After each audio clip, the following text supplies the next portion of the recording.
I'm here with Mike Ozanian, who's going to talk to us what this scandal and what, with Paterno out of Penn State, what that means financially for the school and for the football team, and all the ramifications here. Mike? Well, Steve, this is terrible news for the business of Penn State football.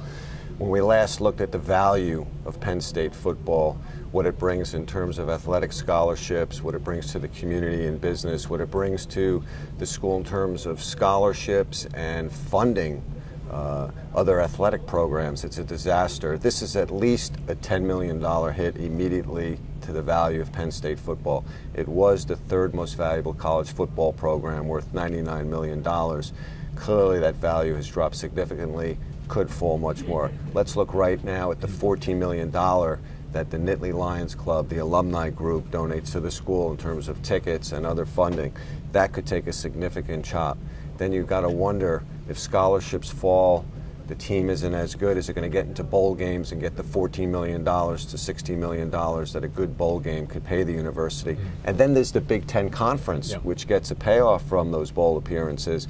That's $4 to $5 million a year as well. So it's a significant hit to Penn State football. And because of that, this is a football program, Steve, that generates a $50 million profit that funds the rest of the money-losing athletics at the university. The other athletic programs are going to take a hit as well. And in terms of donors, I mean, this is such a very dark scandal. Do you think it will be, or do you think donors and alumni at Penn State, and just Penn State fans of the state, do you think that they will shy away from the university, kind of be like, all right, I'm done with this, I don't like what happened, I don't like the way it was handled? Or do you think it will kind of be like a rallying cry, like we need to get Penn State back off, rise from the ashes kind of thing? Well, the immediate response has been it's a rallying cry.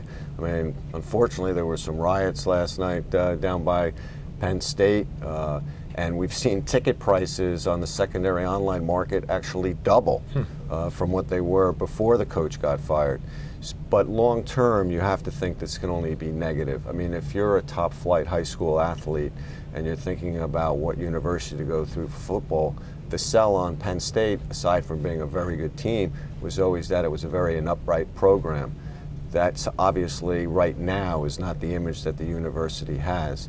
And you also have to wonder about other corporate sponsors. Beaver Stadium, very lucrative among college football teams in terms of getting sponsorship money. That also could take a very big hit. Who, do you know off the top of your head, who were the big corporate sponsors of Penn State? Do you know this year? I don't know who those are. I think, I was just going to say, Nike is obviously one of the big sponsors for all of the top college football teams. You don't see Nike pulling out because it's university-wide. One of the other factors could also be the community at large. We calculated that Penn State football generated $58 million in revenue to the outlying market based on what it did for other businesses, hotels, restaurants, bars, grocery stores, when people came. Because you got to remember, a college football game, unlike even a pro football game, brings people from all over the country, all of the alumni, so it's big business for the local community.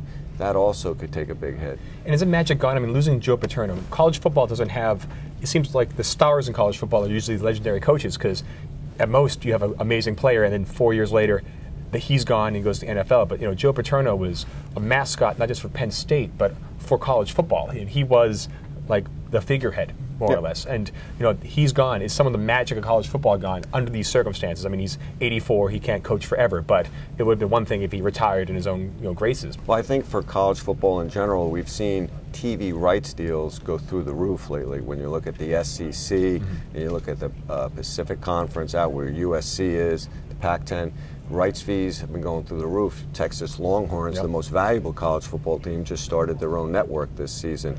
I don't think that what's happening at Penn State is going to affect the business of college football in general outside of Penn State, unless, of course, we hear that this type of thing happened beyond Penn State. No indications right now that we will hear that.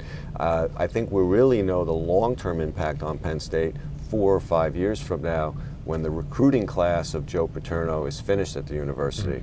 Then we're going to start to see what type of team Penn State has beyond Joe Paterno. In terms of Joe's post-football career, what do you think? Do you see him just fading into the shadows? Do you see him doing TV? Do you see him being involved somehow in Penn State or another program, or do you think he's just going to kind of go into the sunset, as I say? Well, I think Joe, being in his early 80s, as far as his career is concerned, is pretty much a wrap at this point. And I think, fortunately for him, he's made a lot of money at Penn State. I think if I'm Joe Paterno, I'm hoping right now that I don't have any legal obligations pending to this, so at least I don't have to worry about anything beyond any moral failings I may feel from not having reported this to the authorities.